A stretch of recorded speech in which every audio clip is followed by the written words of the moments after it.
अच्छा जी, एक तीसरी ट्रीटमेंट जिसके बाद आप समझिए हम एक एग्जामिनर क्वेश्चंस करने के काबिल हो जाएंगे। और हम इस ट्रीटमेंट को सीखने के बाद नेक्स्ट वीक में हम एग्जामिनर क्वेश्चंस ही कर रहे होंगे। टॉपिक तकरीबन ये हमारा सब्सटेंशली ख़त्म हो चुका है। इसके आगे छोटी सी एक दो कैलकुलेशन ज़रूर हैं, लेकिन उनका हमारे कैपिटल इन्वेस्टमेंट अप्रेजल के टॉपिक से ताल्लुक़ ना होने के बराबर है। कैपिटल इन्वेस्टमेंट अप्रेजल के चैप्टर के रेफरेंस से ये हमारी लास्ट डिस्कशन होने जा रही है। इस टॉपिक के रेफरेंस से, इस चैप्टर के रेफरेंस से थोड़ी सी कैलकुलेशन रहती है, वो हम आराम से बाद में भी देख सकेंगे। तो बाय द वे इस वीक हमारा टेस्ट है, इस वीक मैनेजरियल है या लास्ट वीक मैनेजरियल हो गया? लास्ट वीक में, इस वीक मैनेजरियल है, बिल्कुल ठीक है। तो इस वीक मैनेजरियल है आपका, तो नेक्स्ट वीक हमारा फाइनेंस का टेस्ट होगा और बाय दैट टाइम हम इसके प्रैक्टिस क्वेश्चंस भी कर चुके होंगे, ठीक है। तो इसका मतलब ये पूरा चैप्टर हमारे सिलेबस में फिर आ जाएगा। अच्छा जी, तो टैक्सेशन, हम प्रोजेक्ट की फिजिबिलिटी कर रहे हैं और डेफिनेटली हम वही प्रोजेक्ट स्टार्ट करते हैं जो प्रॉफिटेबल होते हैं। जो प्रोजेक्ट प्रॉफिटेबल होते हैं वही हमें फिजिबिलिटी में एक्सेप्टेबल नज़र आते हैं। जो प्रोजेक्ट प्रॉफिटेबल नहीं होते वो हमें प्रोजेक्ट फिजिबिलिटी में एक्सेप्टेबल नज़र नहीं आते, हम उनको रिजेक्ट कर रहे होते हैं। आल्दो ये अलहदा बात है कि हम प्रोजेक्ट की फिजिबिलिटी कैश फ्लो बेसिस पे कर रहे हैं, प्रॉफिटेबिलिटी की बेसिस पे नहीं कर रहे। बट बैकएंड पे प्रॉफिटेबिलिटी इसी में ही कहीं इम्प्लिसिट है। जब हम एक प्रॉफिटेबल प्रोजेक्ट को एक्सेप्ट या एवेल्युएट कर रहे हैं, एक प्रॉफिटेबल प्रोजेक्ट की वैल्यूएशन कर रहे हैं, तो we must keep in mind कि अगर हम फ्यूचर में किसी प्रोजेक्ट में मुनाफा कमाएंगे, फ्यूचर में उस प्रोजेक्ट पे टैक्स भी तो देना पड़ेगा। हाँ, ख्याल हमें इस बात का रखना होता है कि टैक्स दिया जाता है टैक्सेबल प्रॉफिट्स पे, और हम तो यहां पे डील कर रहे हैं नेट ऑपरेटिंग कैश फ्लोस। हम तो कैश फ्लो से डील कर रहे हैं। टैक्स भी कैश फ्लो है, टैक्स भी जेब से पैसा जाता है ना, टैक्स भी कैश फ्लो है। तो अगर हम एक प्रोजेक्ट की फिजिबिलिटी कर रहे हैं जो कि शायद फ्यूचर में हमें कुछ प्रॉफिट्स कमा के देने वाला है, तो जब हम प्रोजेक्ट की फिजिबिलिटी कर रहे हैं तो उस प्रोजेक्ट से रिलेटेड फ्यूचर में जो टैक्स हमें पे करना पड़ सकता है, हमें उसको भी अपनी फिजिबिलिटी में शामिल करना चाहिए। बड़ा सीधा सा असूल है, क्योंकि टैक्स भी उस बिजनेस की एक कॉस्ट बनेगी ना आगे चल के, उस बिजनेस की कैश फ्लो कॉस्ट बनेगी, तो that must be taken into account as well. So अगर आपको किसी कंपनी के लिए प्रोजेक्ट की फिजिबिलिटी का कहा जाए and that company is liable to taxes as well, तो प्रोजेक्ट के कैश फ्लोज एस्टिमेट करते हुए, फ्यूचर कैश फ्लोज फोरकास्ट करते हुए आपने इस चीज का ख्याल रखना है कि फ्यूचर में अगर हम उस प्रोजेक्ट से मुनाफा कमाएंगे तो हमें फ्यूचर में उस प्रॉफिट पे टैक्स भी पे करना पड़ेगा। बट फर्क सिर्फ एक वर्किंग में हमें यहां पे एडिशनल क्या करनी पड़ेगी कि हमने यहां पे प्रॉफिट्स कैलकुलेट ही नहीं किए हुए, हमने तो कैश फ्लोज कैलकुलेट किए हुए हैं, और टैक्स जो पे करना होता है वो प्रॉफिट पे कैलकुलेट करना होता है। ये पॉइंट टू रजिस्टर पहला कि हमने कैश फ्लोज कैलकुलेट किए हुए हैं, टैक्स प्रॉफिट पे करना होता है। अब कैश फ्लो से प्रॉफिट पे जाना, वो सारा काम अपने अकाउंटिंग में सीखा हुआ है, हम उसकी डिटेल में नहीं जाते। प्रॉफिट्स का और कैश फ्लोज का क्या रिलेशनशिप है, फाइनेंशियल अकाउंटिंग का स्कोप है, वहां पे आपने कौन सा स्टैंडर्ड है कैश फ्लो का? IAS 7। वहां पे आपने बड़ी डिटेल में प्रॉफिट्स और कैश फ्लोज में रिलेशनशिप पढ़ा हुआ है। यहां पे उस डिटेल में नहीं जाया जाता, यहां पे सिर्फ ये पॉइंट आपको रजिस्टर करवाया जाता है कि भाई DCF एनालिसिस में हम डील करेंगे कैश फ्लो से, लेकिन अगर इसमें टैक्स की एडजस्टमेंट डालनी है, टैक्स की पेमेंट डालनी है, तो उसके लिए प्रॉफिट की फिगर चाहिए। और हमें प्रॉफिट की फिगर की कैलकुलेशन के लिए नहायत एक बेसिक सा रिलेशन किया जाता है। Profit is equal to operating cash flows minus tax depreciation, that's it. Operating cash flows हमने वहां पे बनाए थे, पहले सवालों में भी हमने रेवेन्यू माइनस कॉस्ट निकाल के सीखा हुआ है। तो रेवेन्यू माइनस कैश कॉस्ट करें तो ऑपरेटिंग कैश फ्लोज आ जाते हैं, वो हम अपनी वर्किंग में यूज करते हैं एनपीवी एनालिसिस में। अगर आपको टैक्सेस भी चाहिए तो उन ऑपरेटिंग कैश फ्लोज में से टैक्स डेप्रिसिएशन माइनस कीजिए, आपको टैक्सेबल प्रॉफिट्स मिल जाते हैं। उन टैक्सेबल प्रॉफिट्स पे टैक्स का रेट लगाओ, आपको टैक्स का एक्सपेंस मिल जाएगा, वो भी ऑपरेटिंग कैश के नीचे एज पेमेंट शो कर देते हैं। तो हमें एक एडिशनल लाइन आइटम अगर company is liable to pay taxes, आपकी इसके नीचे एक एडिशनल लाइन आइटम आ जाती है टैक्स पेमेंट्स, ये टैक्स एक्सपेंस। और वो हम कैसे करेंगे, हम एक वर्किंग में जाएंगे, उसमें हम टैक्स प्रॉफिट पहले कैलकुलेट करेंगे। टैक्स प्रॉफिट कैसे कैलकुलेट किया जाता है, वर्किंग में हम शो करेंगे भाई हम ये ऑपरेटिंग कैश फ्लोज कमाएंगे, इसमें से हमारी टैक्स डेप्रिसिएशन क्या अवेलेबल है हमें, तो सालाना कैश फ्लोज में से सालाना टैक्स डेप्रिसिएशन लेस करें तो हमें सालाना मुनाफा मिल जाता है एक्सपेक्टेड, जो हम अगले सालों में कमा सकते हैं इस प्रोजेक्ट से। उस मुनाफे पे टैक्स कैलकुलेट करें, वो टैक्स यहाँ पे शो कर दें। तो यहाँ पे हमने एक आइटम का इजाफा हो जाएगा टैक्स पेमेंट्स का। अभी तक हमने 1, 2, 3 आइटम से डील करना सीखा है। अगर company is liable to pay taxes as well, एक चौथी आइटम भी इस शीट में आ जाएगी। इस नेट कैश फ्लोज तक पहुंचने के लिए एक चौथी आइटम भी आ जाएगी। 4 आइटम डील करेंगे, फिर नेट कैश फ्लोज आएगा, उसके नीचे फिर एनपीवी करनी है या पे बैक करना है, जो मर्जी टूल लगा लीजिए। सो कैश फ्लोज से डील करते हुए टैक्सेशन टैक्सेबल प्रॉफिट पे की जाती है, और टैक्सेबल प्रॉफिट कैसे कैलकुलेट करना है वो एक छोटी इक्वेशन है। हाँ, एक चीज़ का हमें और भी ख्याल रखना होता है, एग्जामिनर में राइट इन द क्वेश्चन कि taxes will be paid in arrears, taxes will be paid in arrears। हमें किसी क्वेश्चन में ये स्टेटमेंट नजर आ सकती है। इसका मतलब है कि पहले साल के प्रॉफिट पे जब आप टैक्स कैलकुलेट करोगे उसकी पेमेंट शो करनी है एरियर, 1 साल डिले के साथ ईयर 2 में। दूसरे साल के प्रॉफिट पे जो टैक्स कैलकुलेट करोगे उसकी पेमेंट होगी 3 में। इस तरह अगर प्रोजेक्ट लाइफ 5 साल है अगर, तो 5वें साल का जो प्रॉफिट होगा उसकी टैक्स पेमेंट चली जाती है 6 साल बाद। ठीक है, तो हो सकता है ऐसा जुमला ना लिखा हो, लेकिन अगर ये जुमला लिखा हो तो उसकी इंप्लीकेशन बहुत आसान है। सिर्फ आपने टैक्स कैलकुलेशंस तक की वर्किंग वही है, सब कुछ वैसे ही है, सिर्फ वो टैक्स कैलकुलेशन जो कैलकुलेट कर लिया, पेमेंट कब दिखानी है वहाँ पे हमने 1 की जगह 2 में दिखा देनी है, बस इतना सा फर्क पड़ता है, 2 की जगह 3 में दिखा देनी है। तो ये जनाब एक छोटा सा हमारा टैक्स का केस भी आता है। तो इसमें हम देखते हैं हमें क्या क्या वेरिएशन या डिफरेंट एंगल्स से काम करने को मिल सकता है। सबसे पहले इलस्ट्रेशन नंबर 34 देखते हैं जी, ये पेज 180 की टॉप पे आ रही है। इलस्ट्रेशन नंबर 34, ये जी, an asset is bought on the first day of the year for 100,000 and will be used for 4 years, after which it will be disposed of on the final day of year 4 for 20,000। 100,000 का ख़रीदा, 20,000 का 4 साल इस्तेमाल करके बेचोगे। Net cash flows from trading या operating एक ही बात है। Net cash flows from trading will be 40,000 per annum. Taxes payable at 30%, 1 year in arrears, and tax depreciation is available on straight line basis. The cost of capital is 10%. अच्छा जी, ये हमारी छोटी सी project की कहानी है। हम इसको फ़िलहाल में इसी फॉर्मेट पे सालाना कैश फ्लो जैसे हमने बनाया वहाँ पे शो करते हैं। हमें कहा गया है प्रोजेक्ट की एनपीवी बनाइए। प्रोजेक्ट एनपीवी के लिए आपको सबसे पहले प्रोजेक्ट कैश फ्लोज चाहिए। प्रोजेक्ट कैश फ्लोज मैं इसको एन्युटी शेप में भी हैंडल कर सकता हूँ, इस डाटा को एन्युटी शेप में भी हैंडल कर सकता हूँ, लेकिन फ़िलहाल मैं इसी फॉर्मेट पे इसको हैंडल करता हूँ क्योंकि आगे में ज़्यादा यही फॉर्मेट यूज़ होने वाला है। मैं इसलिए इसमें वेरिएशन बहुत ज़्यादा नहीं लाता। प्रोजेक्ट लाइफ कितनी है जी? 4 साल। प्रोजेक्ट लाइफ 4 साल का मतलब आपकी ज़ीरो में इन्वेस्टमेंट आनी है, और 1, 2, 3, 4 और taxes are in taxes arrear same year, taxes arrear में है, तो इसका मतलब आपका जो चौथे साल का टैक्स है वो जाएगा 5 साल में। तो आपके कैश फ्लो 0, 1, 2, 3, 4, 5 तक चले जाते हैं। तो अगर प्रोजेक्ट लाइफ 4 साल है, टैक्सेस आपके एरियर्स में है, तो आखिरी साल जो आपका कारोबार 4 साल बाद ख़त्म हो जाएगा, उसके बाद उसका टैक्स उसके भी 1 साल बाद, ये 5 साल बाद जाएगा।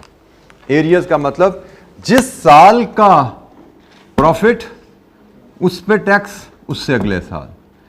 तो आखिरी साल मुनाफा हम कमाएंगे 4 में, एरियर का मतलब उसका टैक्स 5 में, 5 साल बाद जाएगा। तो ये है जी हमारा फॉर्मेट। सबसे पहले हम इनिशियल कैपिटल इन्वेस्टमेंट है हमारे पास, कैपिटल इन्वेस्टमेंट है, उसके कैश फ्लोज कितने हैं जी? 100,000 की इन्वेस्टमेंट है, 0 में ली जाएगी, और residual value, scrap value 20,000, scrap value after 4 years 20,000, तो 4 में 20,000 का इनफ्लो। प्रोजेक्ट लाइफ 4 साल है, तो 0 में इन्वेस्टमेंट शो कर दी, 4 साल बाद 20,000 की रिकवरी शो कर दी। इसके बाद हमें वर्किंग कैपिटल कैश फ्लोज का यहाँ जिक्र नहीं है, सीधा नेट ट्रेडिंग कैश फ्लोज हमें दिए गए हैं। नेट ट्रेडिंग कैश फ्लोज कितने हैं जी? 40,000 पर एनम, मतलब हर साल 40,000 ही हैं, और कारोबार ने 4 साल चलना है, तो चारों सालों में ये 40,000 की ही इन्वेस्टमेंट आएगी। इसके बाद एक कैश फ्लो रह गया, वो है टैक्सेस, कि भाई इस प्रॉफिट पे टैक्सेस भी पे होंगे, ये कैश फ्लोज हैं, टैक्सेस भी पे करने हैं, तो टैक्स पेमेंट। इसके एक छोटी सी मैं वर्किंग 1 बना लेता हूं यहीं पे, इधर ही सामने मैं वर्किंग 1 बनाता हूं आपके लिए। टैक्स पे होता है प्रॉफिट्स पे, क्या ये प्रॉफिट्स हैं? ये तो कैश फ्लोज हैं। कैश फ्लो से ऑपरेटिंग कैश फ्लो या ट्रेडिंग कैश फ्लो से प्रॉफिट पे जाने का तरीका क्या है? Cash flows minus tax depreciation. हमारा कैश फ्लोज हर साल सेम है, क्या डेप्रिसिएशन भी हर साल सेम आने वाली है? स्ट्रेट लाइन बेसिस है, हर साल डेप्रिसिएशन भी सेम आने वाली है, इसका मतलब टैक्स भी हर साल सेम ही रहेगा। ठीक है, तो हमारी वर्किंग बड़ी आसान रहेगी। मैं यहां पे एनुअल ट्रेडिंग कैश फ्लोज लेता हूं 40,000, इसमें से मैं लेस कर देता हूं एनुअल डेप्रिसिएशन, उसकी कैलकुलेशन मेरी रहेगी स्ट्रेट लाइन डेप्रिसिएशन में हम लेते हैं initial investment minus residual value divided by life of the project. कितनी आई डेप्रिसिएशन? 20,000 डेप्रिसिएशन है, तो जनाब इसकी बेसिस पे मेरी टैक्सेबल प्रॉफिट्स आगे सालाना कितने हैं जी? 20,000 टैक्सेबल प्रॉफिट्स हैं, और इसके ऊपर मेरा एनुअल टैक्स एक्सपेंस क्या रेट है? टैक्स एक्सपेंस 30% के हिसाब से 6,000। लीजिए जी, ये मेरी टैक्स की वर्किंग आ गई। टैक्स हमेशा प्रॉफिट पे किया जाएगा। प्रॉफिट कैसे डिटरमिन किया जाएगा? ट्रेडिंग कैश फ्लोज या ऑपरेटिंग कैश फ्लोज, एक ही बात है। ट्रेडिंग कैश फ्लोज या ऑपरेटिंग कैश फ्लोज में से एनुअल टैक्स डेप्रिसिएशन, यहाँ टैक्स का वर्ड मैं डालना भूल गया, एनुअल टैक्स डेप्रिसिएशन हम लेस करेंगे तो हमें एनुअल टैक्सेबल प्रॉफिट मिल जाएगा। हमें एनुअल टैक्सेबल प्रॉफिट, सालाना टैक्सेबल प्रॉफिट मिल गया, और इस सालाना टैक्सेबल प्रॉफिट पे हम सालाना टैक्स ले सकते हैं। मैंने टैक्स डेप्रिसिएशन का वर्ड इसलिए यहां पे इंसर्ट कर दिया स्पेशली कि हमें क्वेश्चन ऐसे नजर आएंगे जिसमें अकाउंटिंग डेप्रिसिएशन का रेट भी दिया जाएगा, टैक्स डेप्रिसिएशन का रेट भी दिया जाएगा। हमें ख्याल रखना है, हमें यहाँ पे टैक्स डेप्रिसिएशन यूज करनी होती है। हमें पता है अकाउंटिंग और टैक्स डेप्रिसिएशन के रेट्स फर्क होते हैं। जी एनी क्वेश्चन, कोई सवाल?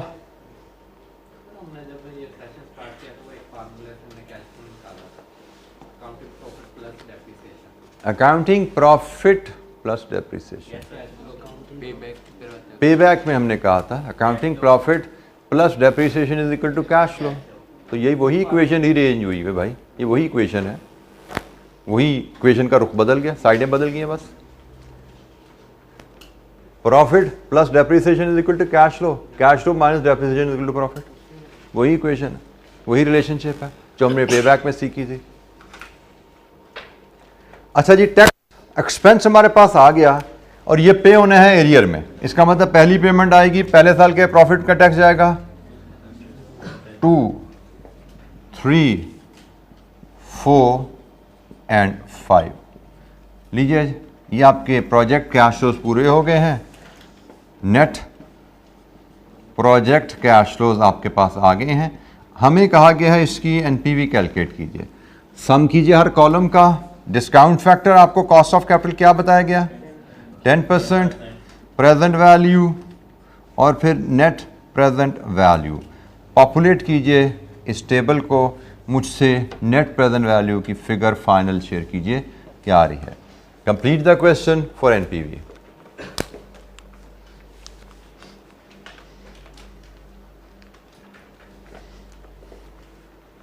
पॉजिटिव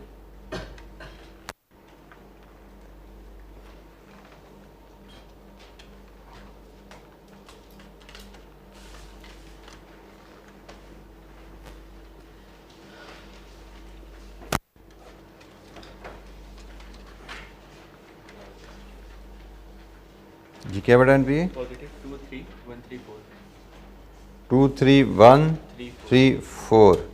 लीजिए जी, बड़ी तेज़ी दिखाई आपके एक साथी ने। वेरीफाई कीजिए इस आंसर को, क्या ये आंसर ठीक है? Positive 2 3 1 3 4 net present value. हमसे सिर्फ कैलकुलेट एनपीवी कहा गया था, तो एनपीवी कैलकुलेशन पे ऊपर हमारा सवाल ये कंप्लीट होता है। 2 3 1 3 4।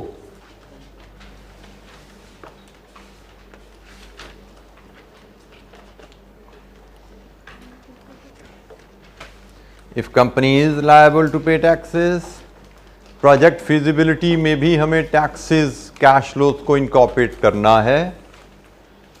Taxes are calculated on taxable profits and taxable profits are operating cash flows minus tax depreciation.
One 6 5 1 3 4।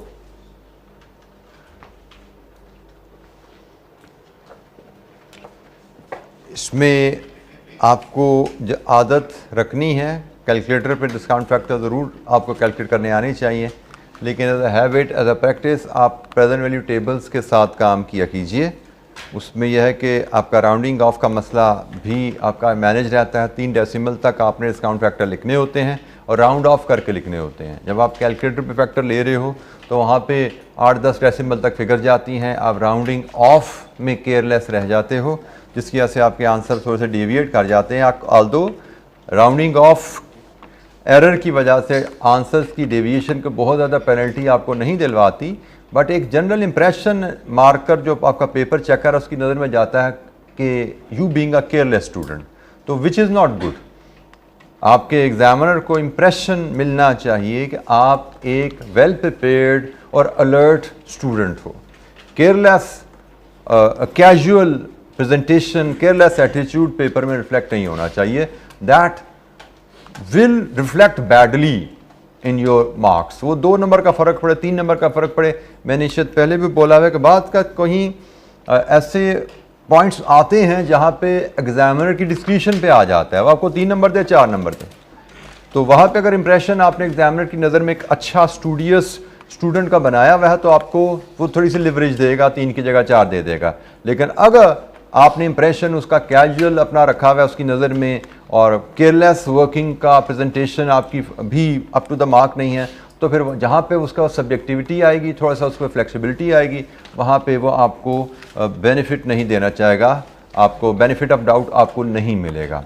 तो कोशिश कीजिए एक एटीट्यूड अपना स्टडीज़ में पॉजिटिव रखिए। पॉजिटिव स्टडी एटीट्यूड के साथ स्टडी आपकी होगी तो ही वो चीज़ आपकी यहाँ पे रिफ्लेक्ट होगी वर्किंग में। जी एनी क्वेश्चन, कोई सवाल?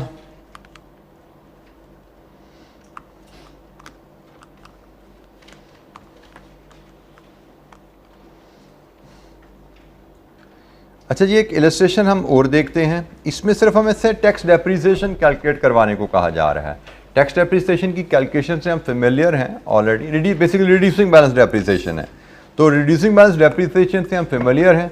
अच्छा, यहाँ पे ये भी चीज़ ध्यान में रखनी है, आप लोगों ने टैक्स डेप्रिसिएशन की कैलकुलेशन, मैथड, लॉ पढ़ा हुआ सब कुछ। हमें एग्ज़ाम में टैक्स लॉ का नॉलेज जानना ज़रूरी नहीं है, ठीक है, वो आपको कैफ 2 में सिखा दिया गया है, वहाँ पे टेस्ट भी कर लिया गया आपका। यहाँ पे सिर्फ इतना नॉलेज रिक्वायर्ड है कि भाई हमें टैक्स डेप्रिसिएशन यूज़ करनी होती है इस एनालिसिस में, काउंटिंग डेप्रिसिएशन यूज़ नहीं करनी। और जब भी हमें एनपीवी का क्वेश्चन आएगा उसमें हमें टैक्स डेप्रिसिएशन का जो भी उस क्वेश्चन के लिए लॉ है वो गिवन हुआ करेगा। तो हमारे लिए टैक्स डेप्रिसिएशन का लॉ वही है जो क्वेश्चन में दिया जाएगा, ठीक है। हमने कोई कैफ 2 वाला लॉ किसी क्वेश्चन में अप्लाई नहीं करना। आई रिपीट, जैसे मैंने कहा अकाउंटिंग प्रॉफिट और कैश फ्लो का रिलेशनशिप, कैफ आपने 1 में या 2 में पढ़ा हुआ है, कैफ 1 में या 5 में पढ़ा होगा, लेकिन वो IAS 7 वाला रिलेशनशिप हमारे काम का नहीं है। हमारे लिए रिलेशनशिप सिर्फ एक इक्वेशन है कि operating cash flows minus tax depreciation is profit, that's it. इसी तरह यहाँ पे भी टैक्स लॉ आपने बहुत पढ़ा हुआ है, टैक्स डेप्रिसिएशन, डिफरेंट एसेट्स की इनिशियल डेप्रिसिएशन, तो फलानी डेप्रिसिएशन तो इतने % अलाउ होता है, तो ये अलाउड है, वो सब पढ़ा हुआ है। लेकिन यहाँ पे हमारे वो काम नहीं आने वाला। हमारे यहाँ पे लॉ वही है जो इस सवाल में लिखा होगा, ठीक है, हम उसको फॉलो करेंगे। तो ये एक छोटी सी उसी के रेफरेंस है, डेप्रिसिएशन की कैलकुलेशन की एक एक्टिविटी है। Illustration number 35, an asset is bought for 500,000 at the start of an accounting period. It is sold at the end of third accounting period for 100,000. Tax depreciation is available at 25% reducing balance basis and corporation tax is 30%, 1 year in arrear. What is the tax depreciation allowed and when do they arise? हमें सिर्फ सालाना tax depreciation की working बनाने को कहा गया है, क्योंकि हमें ऑपरेटिंग कैश फ्लोज अगर दिए जाएं, ऑपरेटिंग कैश फ्लोज में से टैक्स डेप्रिसिएशन माइनस करेंगे तो हमारा प्रॉफिट आएगा। तो प्रॉफिट कैश फ्लोज पे हम पहले काम कर चुके हैं, डेप्रिसिएशन पे थोड़ा सा हम अभी काम कर लेंगे मजीद। तो cash flows minus depreciation profit है, और प्रॉफिट पे टैक्स कैलकुलेट करना, उसको कैश फ्लोज में शो करना, वो भी हमारा कोई बहुत बड़ा चैलेंज नहीं है। तो हम इसके लिए सिर्फ हमें एक छोटी सी वर्किंग टैक्स डेप्रिसिएशन की बनाने को कहा गया है, और वो भी रिड्यूसिंग बैलेंस मेथड के तहत।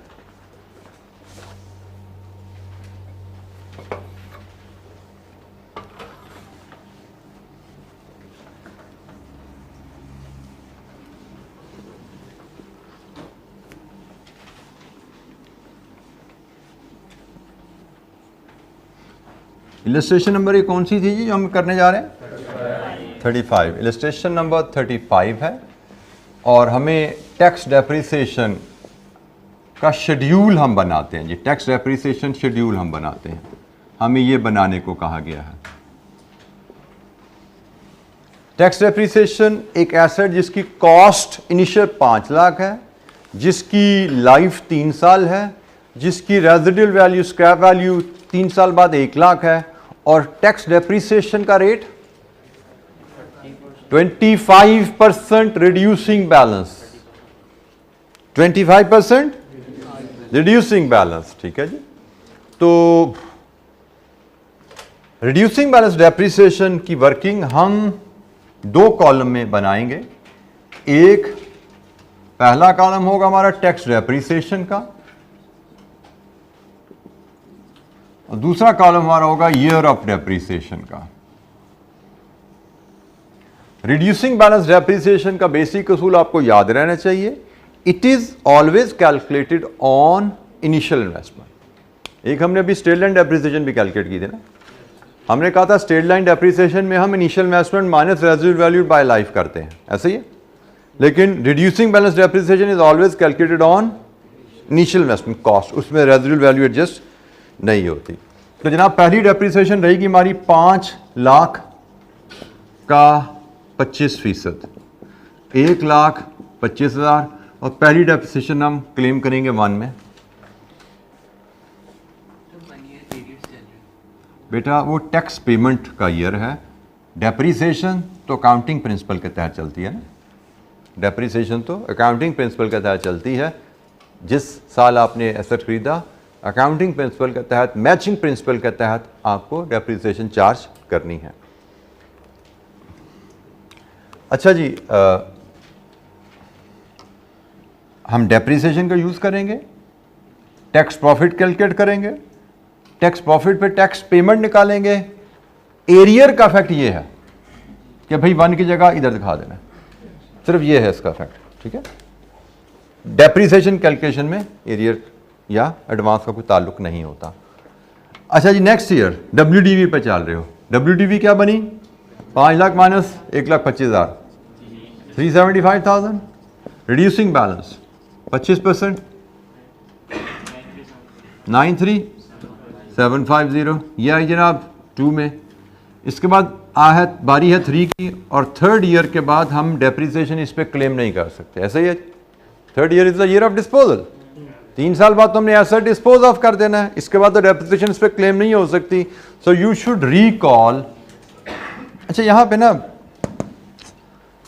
आखिरी साल को डील करने के 2 मेथड हैं, दोनों मेथड का कैश फ्लो इफेक्ट सेम ही है। दोनों मेथड का कैश फ्लो इफेक्ट हमारी एनपीवी एनालिसिस में या डीसीएफ एनालिसिस में सेम रहता है। एग्जामिनर आखिरी साल को 2 स्टेप्स में डील करता है, मैं आखिरी साल को 1 स्टेप में डील करता हूं, बजाय इसके कि मैं 2 वैल्यूज़ यहाँ पे इस्टेब्लिश करूं। जैसे आखिरी साल में एक वैल्यू आती है डेप्रिसिएशन की और दूसरी वैल्यू आ जाती है गेन और लॉस ऑन डिस्पोजल की। ऐसा डिस्पोज ऑफ हो गया ना, तो गेन और लॉस ऑन डिस्पोजल का भी तो टैक्स इफेक्ट होता है, ठीक है। तो हम क्लासरूम में इन दोनों स्टेप्स को कंबाइन करके चलेंगे। हम डेप्रिसिएशन की वर्किंग अलहदा और गेन और लॉस ऑन डिस्पोजल की वर्किंग अलहदा नहीं किया करेंगे, इन दोनों को कंबाइन किया जाएगा बैलेंसिंग डेप्रिसिएशन की वर्किंग में। ये जो बैलेंसिंग डेप्रिसिएशन की वर्किंग आपकी होगी, it will include effect of last year depreciation and gain और loss on disposal of asset. Gain है या लॉस है, उसका इफेक्ट भी इसमें शामिल होता है। अब हम ये बैलेंसिंग डेप्रिसिएशन बनाते कैसे हैं? बैलेंसिंग डेप्रिसिएशन बनाने के लिए आप यहां पे पहले डेप्रिशिएबल अमाउंट ले आते हो। डेप्रिशिएबल अमाउंट पता क्या होती है? तो बताइए इस एसेट की डेप्रिशिएबल अमाउंट क्या है? कितनी है? डेप्रिशिएबल अमाउंट इसकी है, बिल्कुल ठीक है जी, initial investment minus residual value 4 lakh. Depreciable amount इस एसेट की है 4 लाख, और बैलेंसिंग डेप्रिसिएशन का मतलब भाई पहले 2 सालों की डेप्रिसिएशन होगी, आखिरी साल तो बस लास्ट क्लेम है, तो लास्ट क्लेम बैलेंसिंग ले लो, इसमें से ये 2 निकाल दो, क्या बचा? टोटल लाइफ में 4 लाख डेप्रिसिएशन क्लेम हो सकती है, इतनी आप ऑलरेडी कर चुके हो, बाकी क्या बचा? 181,250। आपने पहले साल डेप्रिसिएशन ये डालनी है, दूसरे साल ये डालनी है, तीसरे साल मैं इसको लिख तो बैलेंसिंग डेप्रिसिएशन रहा हूं, लेकिन इसमें आपकी एसेट की डिस्पोजल पे जो गेन या लॉस है उसका इफेक्ट भी शामिल होता है। फिलहाल मैं इसकी डिटेल में भी नहीं जाता, आगे किसी क्वेश्चन में जाऊंगा, मैं इसको ब्रेकअप भी करके दिखा दूंगा। ये देखो इसके 2 हिस्से कैसे बन रहे हैं। आपका एग्जामिनर आई कैप में अक्सर इसके 2 हिस्से दिखाता है, हमें 2 हिस्से दिखाने की ज़्यादा ज़रूरत नहीं है। आखिरी साल की डेप्रिसिएशन अलहदा दिखाएं और डिस्पोजल, लॉस ऑन डिस्पोजल या गेन ऑन डिस्पोजल की वर्किंग अलहदा करें। हम इस तरह एफिशिएंटली काम कर सकते हैं। हम वही रिजल्ट जो 2 वर्किंग से निकलता है, हम 1 वर्किंग से वही रिजल्ट हम ले पाते हैं। जी जनाब, एनी क्वेश्चन? हमसे कहा गया था यहाँ पे टैक्स डेप्रिसिएशन शेड्यूल बनाइए रिड्यूसिंग बैलेंस बेसिस पे। रिड्यूसिंग बैलेंस डेप्रिसिएशन शेड्यूल बनाना, इसमें 2 पॉइंट्स हैं। एक, reducing balance depreciation is always calculated on cost. इसमें डेप्रिसिएशन की कैलकुलेशन में रेजिडुअल वैल्यू यहाँ पे एडजस्ट नहीं की जाती, it is always calculated on cost. और आखिरी साल जो ईयर ऑफ डिस्पोजल होता है उसमें हम रिड्यूसिंग बैलेंस डेप्रिसिएशन नहीं लेंगे। आखिरी साल ईयर ऑफ डिस्पोजल में हम बैलेंसिंग डेप्रिसिएशन लिया करेंगे। और बैलेंसिंग डेप्रिसिएशन कैसे आती है कि आप आखिरी साल डेप्रिसिएशन से पहले डेप्रिशिएबल अमाउंट ले आओ, डेप्रिशिएबल अमाउंट ले आते हो तो फिर आखिरी साल की depreciation is your balancing figure. This is your balancing figure कि टोटल हमने 4 लाख डेप्रिसिएशन क्लेम करनी है, आखिरी साल से पहले कितनी क्लेम कर चुके हैं, जो बाकी बच गई that is the end of the story. क्योंकि आखिरी साल के आगे तो ये एसेट चलना ही नहीं है, इससे आगे इस एसेट की कहानी चैप्टर बंद हो जाना है। हम इसके अगेंस्ट कोई क्लेम नहीं ले पाएंगे क्योंकि हम इस एसेट को बेच चुके होंगे। सो टैक्स डेप्रिसिएशन की कैलकुलेशन हमारी वर्किंग रहा करेगी एक 3 नंबर के लगभग एग्जाम में। नेटो मैंने आपको याद है बताया हुआ कि मेरे क्वेश्चन के तकरीबन के 80% 90% मार्क्स कैश फ्लोज में जाते हैं। मतलब यहां तक पहुंचने में हमारे 80-90% मार्क्स लगते हैं और यहां तक पहुंचने में इधर वर्किंग हो रही है, इधर वर्किंग हो रही है। यहां पे आपको सेल्स माइनस कॉस्ट की वर्किंग बनानी पड़ी, कुछ नंबर यहां पे आए। बिल्कुल आपने सही बोला, एक वर्किंग कैपिटल कैश फ्लोज के भी हमारी एक वर्किंग आती है। नंबर इधर मिल रहे हैं, इधर आपको 4-5 नंबर मिल रहे हैं, इधर 2-3 नंबर मिल रहे हैं, इधर आपको 2-3 नंबर मिल रहे हैं, ठीक है। फिर इसके नीचे जाएंगे, डिस्काउंट फैक्टर आया, डिस्काउंटिंग एनपीवी डिसीजन नंबर बटे पड़े हैं। तो हमें स्टेप पे वर्किंग मिल रही है। टैक्स की कैलकुलेशन के पीछे जाए तो डेप्रिसिएशन आता है। डेप्रिसिएशन की जो शेड्यूल है वो 2 से 3 नंबर का होता है। ये जो मैंने आपसे वर्किंग शेयर की, हमें इस पैटर्न पे 2 से 3 नंबर के डेप्रिसिएशन का शेड्यूल मिलता है। डेप्रिसिएशन के शेड्यूल से कैश फ्लोज हमने निकाले हों, कैश फ्लोज में से ये डेप्रिसिएशन लेस करें, टैक्सेबल प्रॉफिट्स आएंगे, टैक्सेबल प्रॉफिट्स पे हम टैक्स कैलकुलेट करके इधर लेके आते हैं। तो इस पे हमारे काफ़ी ज़्यादा इलस्ट्रेशन और एग्जाम क्वेश्चन होने वाले हैं क्योंकि हमारे ज़्यादातर क्वेश्चन में हमें टैक्सेशन की वर्किंग तो मिलने ही वाली। मुझे लगता है 90% ऑफ द इन्वेस्टमेंट अप्रेजल के हम क्वेश्चन करेंगे ना, पास पेपर जो नेक्स्ट क्लास इंशाल्लाह शुरू कर रहे होंगे, उसमें हमें टैक्सेशन मिलने वाला है। इन्फ्लेशन और वर्किंग कैपिटल भी शायद आधे से ज़्यादा क्वेश्चन में हमें नज़र आएगा कि आधे से ज़्यादा क्वेश्चन में हमें इन्फ्लेशन भी नज़र आएगा, आधे से ज़्यादा क्वेश्चन में वर्किंग कैपिटल भी नज़र आएगा, और जैसे मैंने कहा तकरीबन 90% क्वेश्चन में हमें टैक्स भी नज़र आने वाला है। तो ओवरऑल कुछ क्वेश्चन होंगे जिनमें तीनों ट्रीटमेंट्स होंगी, कुछ में कोई सी 2 हुआ करेंगी, शायद ही कोई क्वेश्चन है जिसमें कोई एक ट्रीटमेंट हुआ करे। तो बहरहाल ये इस अंदाज में हमें क्वेश्चन हमें मिलेंगे। तो आज के लिए इतना है जी।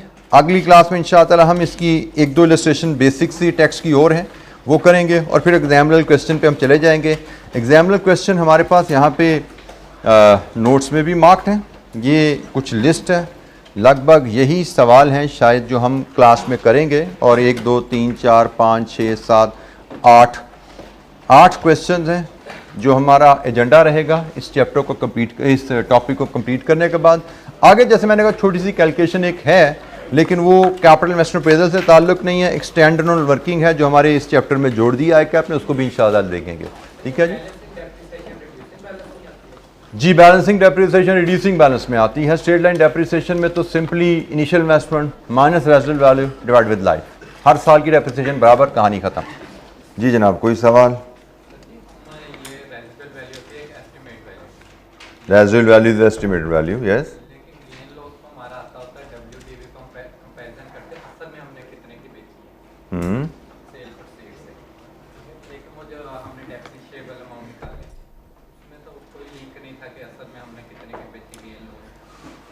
हम जो डेप्रीशिएबल अमाउंट डेप्रिसिएशन शेड्यूल में निकालते हैं उसमें आपके साथी का कहना है कि जो रेजिडुअल वैल्यू ली जाती है वो तो एस्टिमेटेड है, वो तो एक्चुअल नहीं है, जबकि असल में गेन लॉस तो जो निकाला जाता है वो तो एक्चुअल रेजिडुअल वैल्यू के ऊपर निकाला जाता है।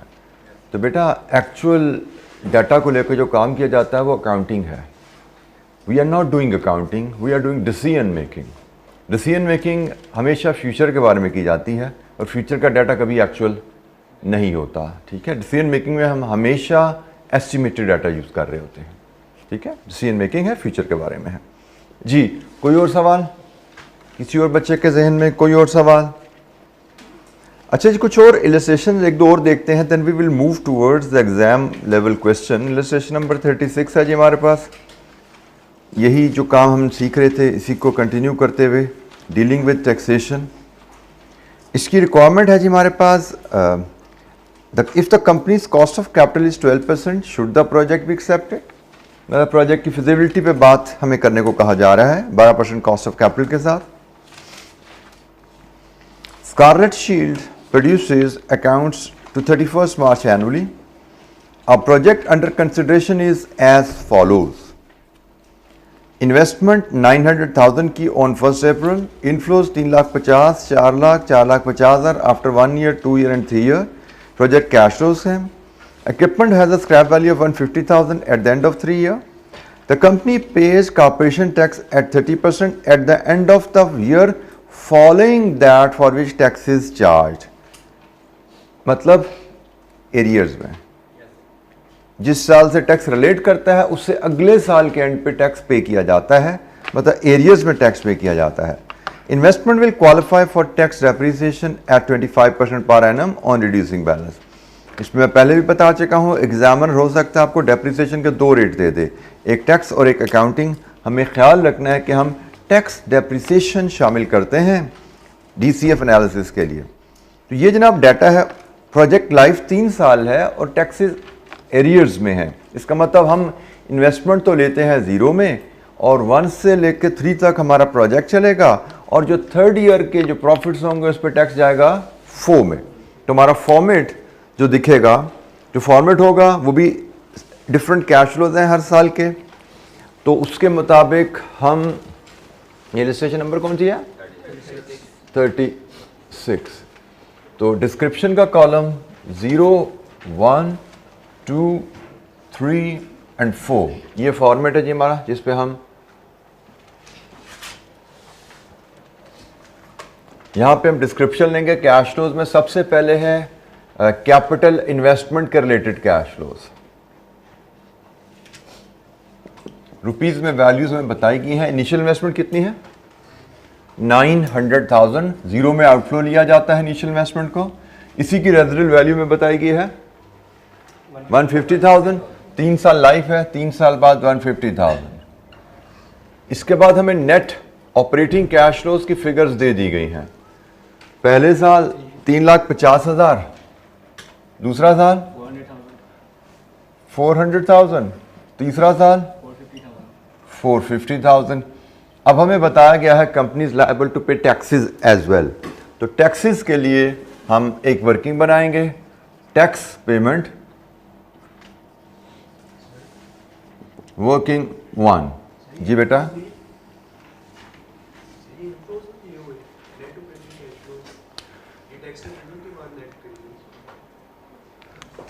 दोबारा बोलिए। जी, इनफ्लोज ही है बेटा। बेटा नेट ऑपरेटिंग कैश फ्लोज इनको हम अज्यूम करते हैं, ऑपरेटिंग कैश फ्लोज जिसमें आपने revenue minus cash cost, inflows को हम यहाँ पे net operating cash flow assume करते हैं। रेवेन्यू माइनस कॉस्ट, जो बिजनेस कॉस्ट होती हैं, मटेरियल, लेबर, ओवरहेड्स की मद में, ठीक है, बिफोर टैक्स, इसको हम ऑपरेटिंग कैश फ्लोज यहाँ पे टर्म यूज़ करते हैं। रेवेन्यू माइनस ऑपरेटिंग कॉस्ट जो है, ऑपरेटिंग कैश कॉस्ट, उसके लिए हम नेट ऑपरेटिंग कैश फ्लोज की टर्म यूज़ करते हैं फाइनेंशियल मैनेजमेंट में। ये हमारे पास नेट ऑपरेटिंग कैश फ्लोज हैं। टैक्सेस पे जाने के लिए हमने कहा था कि टैक्सेस प्रॉफिट्स पे कैलकुलेट करने होते हैं, तो प्रॉफिट्स होंगे net operating cash flows minus tax depreciation, जिसके लिए अब हम एक वर्किंग बनाएंगे।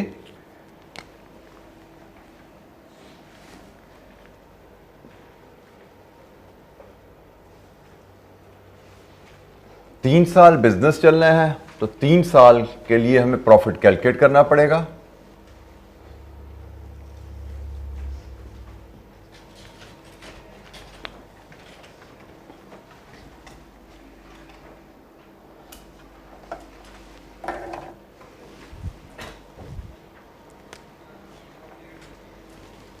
Net operating cash flows less tax depreciation, यहां से मिलेगा टैक्सेबल प्रॉफिट,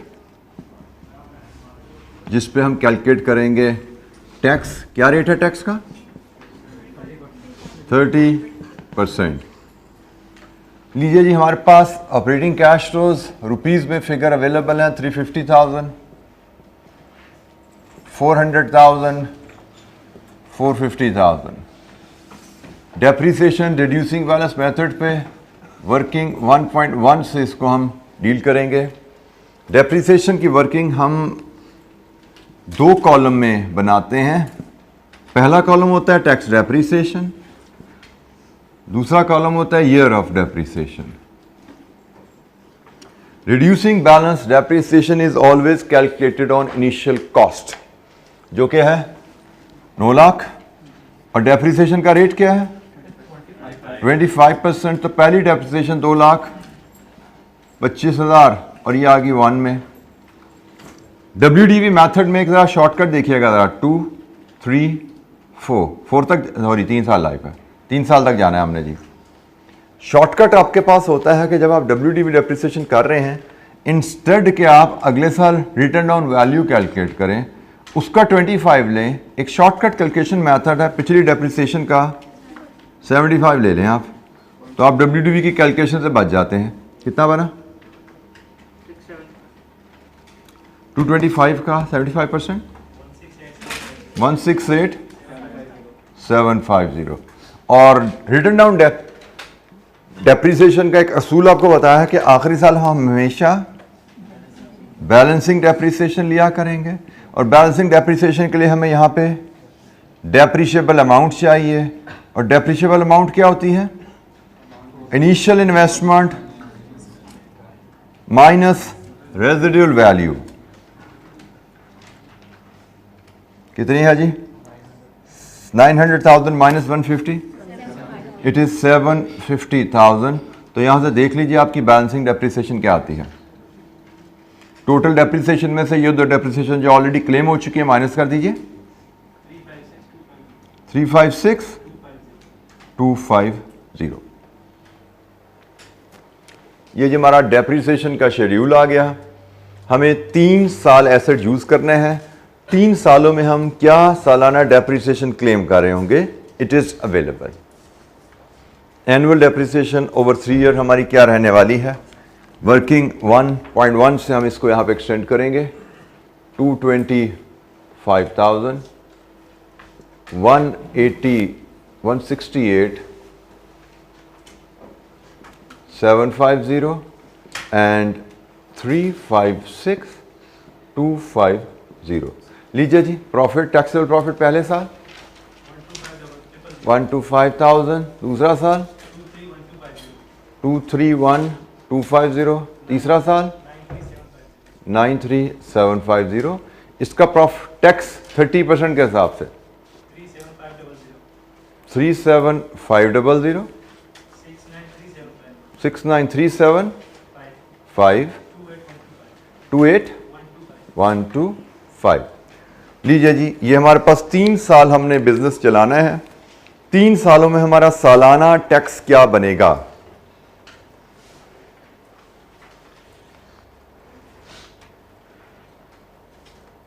हर साल के हमने कैश फ्लोज में से उस साल की टैक्स डेप्रिसिएशन लेस की, हमें टैक्सेबल प्रॉफिट्स मिले, और टैक्सेबल प्रॉफिट्स में से पे हमने टैक्स का रेट लगा के सालाना टैक्स कैलकुलेट कर लिया। अब हम उस टैक्स की वैल्यूज़ को यहाँ पे मेन शीट में एक्सटेंड करते हैं, और एक्सटेंड करते हुए हमने ख्याल रखना है taxes are paid in arrears. एक साल लेट टैक्स पे किए जाते हैं, मतलब पहले साल के प्रॉफिट का जो टैक्स है उसकी पेमेंट हमें यहाँ दिखानी है, एंड सो ऑन।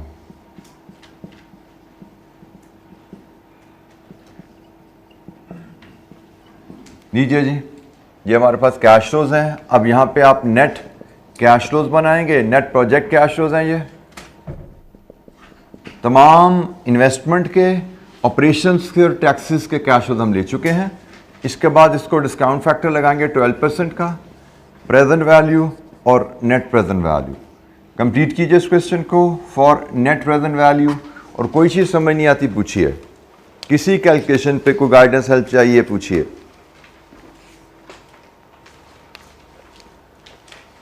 एरियस को पूछना था कि एरियस होता है कि हमने सर्विस पूरा साल लें और उसी साल के एंड में।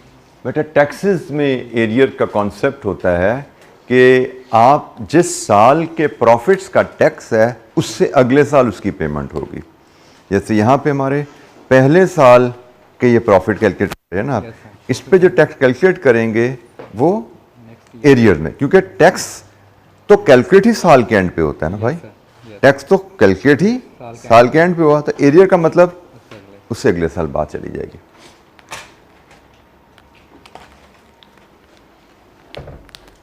टैक्स की कैलकुलेशन की जाती है साल के ख़त्म होने के ऊपर। पूरे साल के दौरान आपने कितना टैक्सेबल प्रॉफिट कमाया ये कैलकुलेट किया जाता है, और जाहिर बात है वो साल के एंड पे कैलकुलेट किया गया।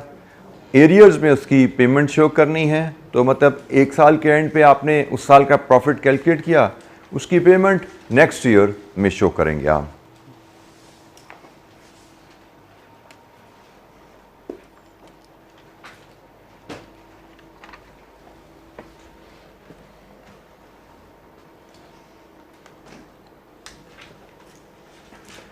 कोई कैलकुलेशन समझ ना आए, पूछना चाहते हो किसी कैलकुलेशन की सपोर्ट या basis, never hesitate to ask a question in the class.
जी जनाब, क्या आ रही है net present value?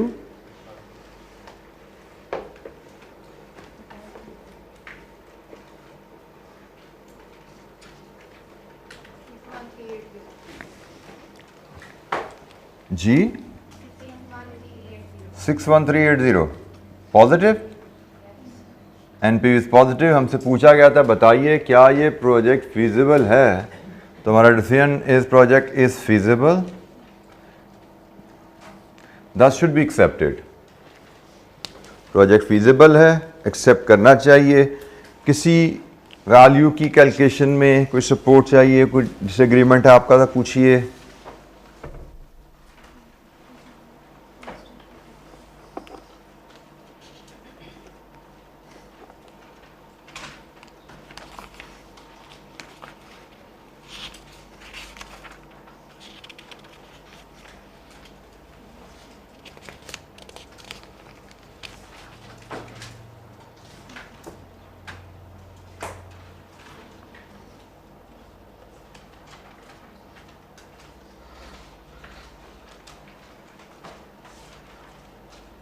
Tax depreciation में गलती हुई है, हमने वहाँ पे डेप्रिसिएशन का ही 75% ले लिया। बेटा मैंने आपको बताया था, आपने शायद सुना नहीं। रिड्यूसिंग बैलेंस डेप्रिसिएशन कैलकुलेट करने का एक तरीका तो यही है, आप WDV का 25 लीजिए, तो आप WDV का 25 लो, कोई डिफरेंस आ रहा है वैल्यू उससे जो हमने कैलकुलेट किया।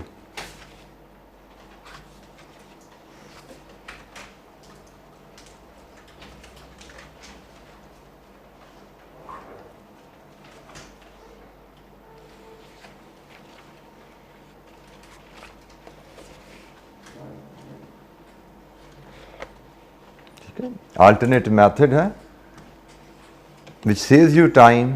आप WDV का 25 की जगह डेप्रिसिएशन का 75 ले लो, you get the same answer.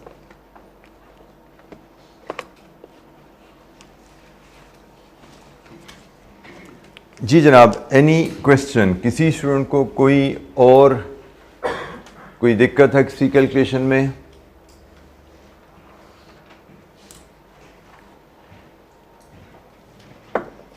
अच्छा जी, एक लास्ट इलस्ट्रेशन देखते हैं इस एरिया पे, फिर हम एग्जाम लेवल क्वेश्चन पे मूव करेंगे।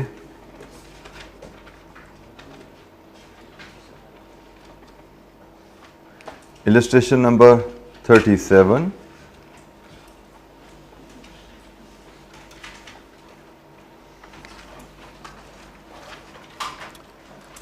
रिक्वायरमेंट है, should the machinery be purchased? Limited is considering whether or not to purchase an item of machinery costing 400,000 in X5. It would have a life of 4 years, after which it would be sold for 200,000. The machinery would create annual saving of 140,000. ये जो machinery है, जो capital investment हम कर रहे हैं, ये cost saving project है। मतलब कॉस्ट सेविंग ज़रूरी नहीं कि हम हर इन्वेस्टमेंट एडिशनल रेवेन्यू के लिए हम करें। कुछ इन्वेस्टमेंट नई टेक्नोलॉजी में भी की जाती हैं जो कि कॉस्ट सेविंग में हमें हेल्प करती हैं। तो a penny saved is a penny earn. तो ये समझिए उस प्रोजेक्ट की नेट इनकम होगी, कैश फ्लोज होंगे सालाना। The machinery will attract tax depreciation of 25% on reducing balance basis. The rate of corporation tax is 30%। Tax is payable 1 year in arrears. The cost of capital is 8%।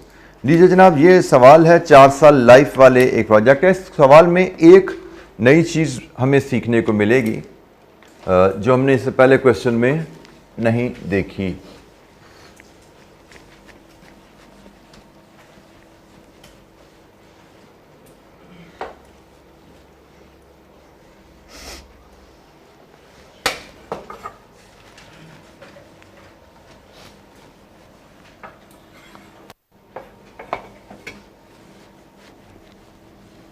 Project life 4 साल, taxes in arrears, इसका मतलब 0 से 5 तक आपके cash flows जाने वाले हैं।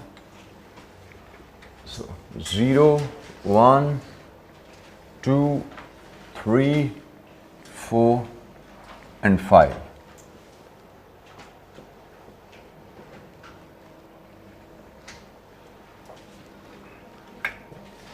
Capital investment के कैश फ्लोज हैं जी। इन्वेस्टमेंट कितनी है? 400,000 और 4 साल बाद इसकी residual value 2 lakh. Then we have annual cost saving, जिसको हम नेट ऑपरेटिंग कैश फ्लोज भी यहां पे ले रहे हैं। कितनी है जी एनुअल कॉस्ट सेविंग? हर साल सेम है, 140,000।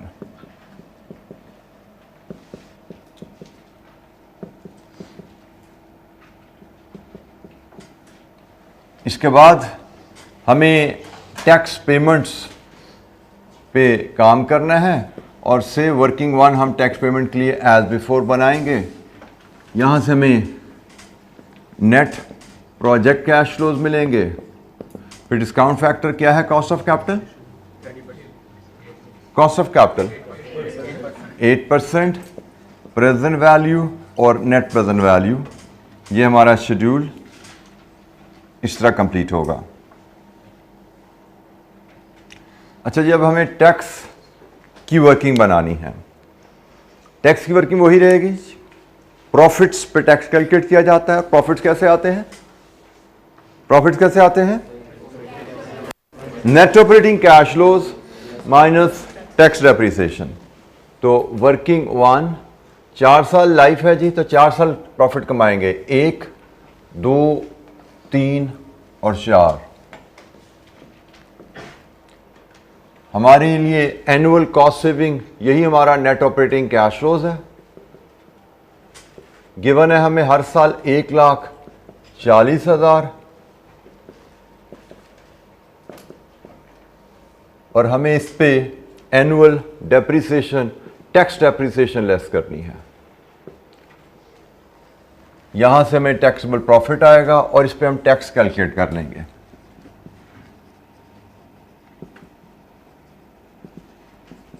टैक्स का रेट है 30%। Tax depreciation as before, working 1.1 हम इसके लिए बनाते हैं, वही फॉर्मेट जो पिछली इलस्ट्रेशन में हमने बनाया था। 2 कॉलम, एक कॉलम टैक्स डेप्रिसिएशन का और एक कॉलम ईयर ऑफ डेप्रिसिएशन का। रिड्यूसिंग बैलेंस डेप्रिसिएशन किस रेट पे? 25%। और reducing balance depreciation is always calculated on cost. 4 lakh का 25% पहली डेप्रिसिएशन, 1 लाख। ये 1, 2, 3, 4, 4 साल लाइफ है ना, 4 साल तक डेप्रिसिएशन चलेगी। दूसरी डेप्रिसिएशन 3 लाख का 25 लो या 1 लाख का 75 लो, एक ही बात है, 75,000।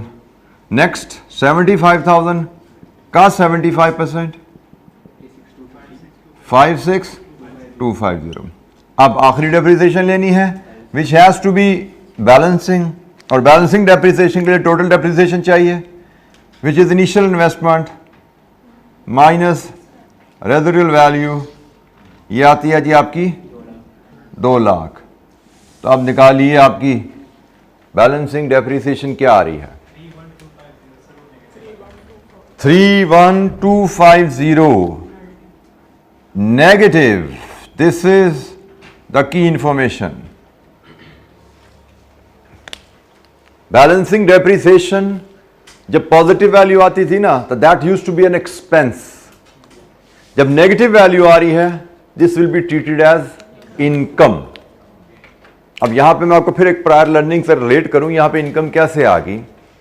आपको याद होगा मैंने जब ये डेप्रिसिएशन शुरू करवाई थी, मैंने आपको कहा था भी आखिरी साल अक्सर आपकी किताब में 2 वैल्यूज निकाली जाती हैं, एक आखिरी साल की डेप्रिसिएशन और एक गेन या लॉस ऑन डिस्पोजल। और मैंने आपसे कहा था हम एक फिगर निकाला करेंगे। तो जब एक फिगर एज एक्सपेंस आ रही है, इसका मतलब आखिरी साल की डेप्रिसिएशन और गेन और लॉस का नेट एक्सपेंस है। और आखिरी साल अगर इनकम आ गई है, इसका मतलब आखिरी साल की डेप्रिसिएशन और गेन का नेट इनकम है, मतलब गेन आपके उससे ज्यादा हो गया। इसको मैं इसकी वर्किंग अलग से, अब चूंकि हम कुछ एग्जांपल कर चुके हैं, इसका मैं ब्रेकअप भी आपसे शेयर करता हूं जैसे एग्जामिनर आपको दिखाएगा। बहरहाल फिलहाल हमारे पास ये इनकम है, क्योंकि हमें 2 लाख की डेप्रिसिएशन अलाउड थी ओवर द लाइफ, हम ऑलरेडी 2 लाख से ज्यादा क्लेम कर चुके हैं, तो भाई इसको रिवर्स करना है, ये इनकम में जाएगी। तो ये हमारी डेप्रिसिएशन है, इसको यहां पे एक्सटेंड करते हैं। इसकी मैं वर्किंग आपसे अभी 2 स्टेप वाली भी शेयर करता हूं। पहले हम इसको कंप्लीट कर लें। 1,75,000, 56,250 एंड 31250 पॉजिटिव। ये बना जी 40,000, 65,000, कितना जी 83750 और 171,250। टैक्स कैलकुलेट कीजिए 30%, 12,000, 19,500, 25,135, 125, 51375। लीजिए जी, ये हमारे पास टैक्सेस हैं and taxes are paid in arrears. Taxes are paid in arrears. तो पहले साल का टैक्स जो 12,000 है यहाँ पे होगा 19,500, 25,125 और 51,375। लीजिए जी, कैश फ्लोज हमारे पूरे हो गए हैं। इनका सम करना है, 8% पे डिस्काउंट करना है, एनपीवी कैलकुलेट करनी है। कोई सवाल यहाँ पे जी?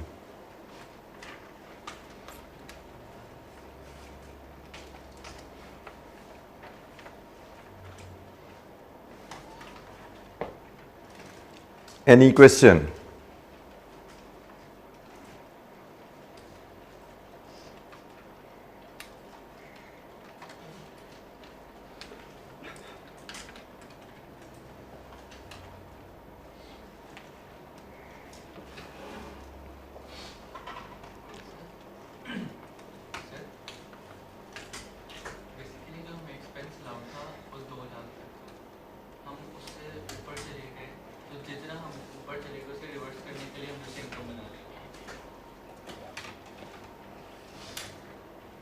4 साल लाइफ में हमें 2 लाख का डेप्रिसिएशन एक्सपेंस क्लेम मिल सकता था। हम 3 साल जो गुजरे हैं उनमें ऑलरेडी 2 लाख से ज़्यादा क्लेम कर चुके हैं। तो जो एक्सेस क्लेम है, जो हमने माजी में एक्सेस डेप्रिसिएशन एक्सपेंस चार्ज किया हुआ है, उसको रिवर्स करने की ज़रूरत है। ये तो एक बेसिक सा लॉजिकल कॉन्सेप्ट है, लेकिन जैसे मैंने कहा इसको हम 2 हिस्सों में तकसीम करके भी कैलकुलेट करते हैं इससे हट के। अच्छा, अगर इसका टुकड़े मैं अगर करूं आपके सामने, इस वैल्यू के 2 टुकड़े मैं करता हूं आपके सामने। मुझे ज़रा बताइए WDV at the end of 3 year क्या है? WDV at the end of 3 year क्या है? मतलब 4 लाख में से 1,75,000 56,250 माइनस कीजिए ज़रा।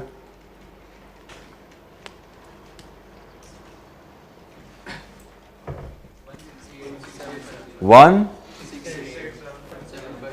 750। अच्छा, नॉर्मली जैसे एग्जामिनर हमें अक्सर आंसर में प्रेजेंट करेगा, वो क्या करेगा? वो कहेगा जी ईयर 4 की डेप्रिसिएशन फॉर ईयर 4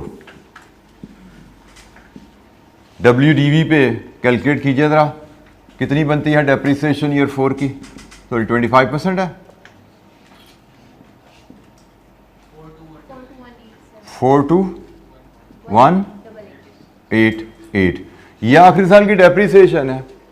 अब आप देखिए गेन और लॉस की वर्किंग। यहां पे इसको जरा क्लोज कीजिए, इस वैल्यू को होल्ड करते हुए आप देखिए आपने प्रोसीड्स एसेट्स को बेच के कितनी इकट्ठी की? 2 लाख। और WDV उस एसेट की कितनी है जब आप उसको बेच रहे हो? 168,750 माइनस 42188, कितनी WDV है जब एसेट बेचा आपने? 126,562। तो यहां से आपको मिला गेन ऑन डिस्पोजल। कितना है जी गेन ऑन डिस्पोजल? 73,438। अच्छा जी, ये गेन है और ये डेप्रिसिएशन है, इनको नेट कर दीजिए, इनको नेट कीजिए। यू शुड गेट 31 और ये नेट इनकम है ना। एसेट की डिस्पोजल पे आपको गेन इतना आया, आखिरी साल की डेप्रिसिएशन इतनी है। दोनों नॉन कैश आइटम्स हैं, गेन ऑन डिस्पोजल भी नॉन कैश होता है, डेप्रिसिएशन भी नॉन कैश होती है। इन दोनों को नेट करें तो नेट इनकम ये आ रही है। तो मैंने बजाय एक वर्किंग ये शो करें, एक ये शो करें, हम जब बैलेंसिंग डेप्रिसिएशन निकालते हैं ये दोनों वर्किंग उसमें क्लब होकर आ जाती हैं, इनका नेट रिजल्ट हमें मिल जाता है। तो this is efficient way of presenting dealing with this thing. हमें एग्जामिनर सोल्यूशन में अक्सर 2 स्टेप्स में ये वर्किंग मिलती है, ठीक है। तो हम इसको एक स्टेप में ऐसे हैंडल कर लेते हैं, बैलेंसिंग डेप्रिसिएशन या बैलेंसिंग चार्ज। इसको जब ये नेगेटिव फिगर आ रही है ना, इसको एकेडमिकली बैलेंसिंग चार्ज कहा जाता है। इसको बैलेंसिंग डेप्रिसिएशन नहीं, इसको बैलेंसिंग चार्ज कहा जाता है, ठीक है। बहरहाल मैं कुछ भी ना लिखूं, सिर्फ बैलेंसिंग फिगर भी लिख दूं तो कोई इशू नहीं है। एक्सपेंस है तो बैलेंसिंग डेप्रिसिएशन कहलाएगा, इनकम है तो बैलेंसिंग चार्ज कहलाएगा। ये वैल्यू जो हमने यहाँ पे कैलकुलेट की, इसका मैंने एक डिटेल वर्किंग आपसे शेयर की, ये कैसे आती है। आखिरी साल की WDV बेसिस पे डेप्रिसिएशन कैलकुलेट की जाए और उसके बाद एसेट की डिस्पोजल की वर्किंग की जाए तो गेन आता है, गेन ऑन डिस्पोजल, एंड आखिरी साल की डेप्रिसिएशन का नेट इनकम आ रही है। वही चीज़ हमें यहाँ पे बैलेंसिंग चार्ज की सूरत में नज़र आ रही है। जी जनाब, कोई सवाल?